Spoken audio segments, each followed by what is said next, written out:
The present book is the result. It is often said that the past is a foreign country, but a foreign country can be visited. We can, given time, absorb and begin to understand its culture. The past is different. It can only be visited through its remnants. The mentalities of bygone ages have to be grasped through what the past has bequeathed to us. Recapturing a lost mentality is not easy, and this does not just apply to the distant past. The 1930s are still within living memory for a by now elderly part of our society. But despite oral testimony, newspapers, mountains of documentary evidence, and the graphic images on film, the decade seems far away. It has the feel of a remote epoch. Attitudes towards empire, race, state, and nation all have a distant ring. Not least, it seems strange today that anyone in Britain would actively have wanted to make friends with Hitler, the most recognizable face of evil in the 20th century, the epitome of race hatred and war, the abnegation of all values held to be positive in civilized society. But in the 1930s, such a mentality was anything but strange. Many looked to Hitler with admiration and pressed for a policy of friendship with Nazi Germany. This book explores that mentality.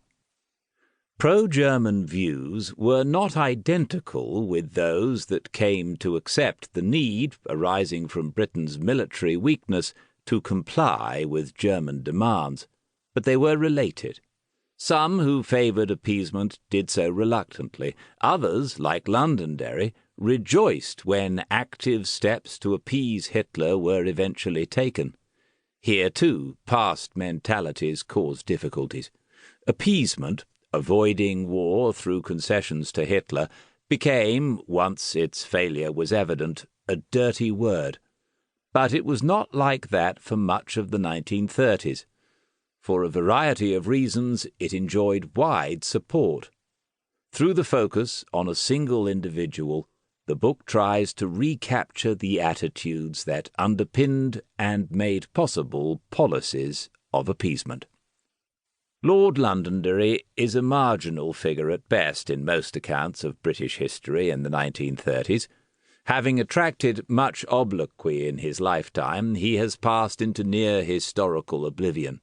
Yet Charles Stewart Henry Vane-Tempest-Stewart, the 7th Marquess of Londonderry, a scion of one of Britain's grandest and wealthiest aristocratic families, held for some years high and important office as Secretary of State for Air, and at precisely the time, corresponding to Hitler's advent to power in Germany, that the question of Britain's military strength in the air was becoming critical.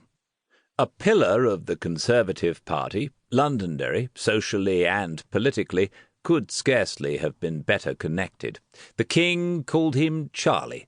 Members of the royal family were frequently guests in his London mansion. The political establishment dined regularly at his table.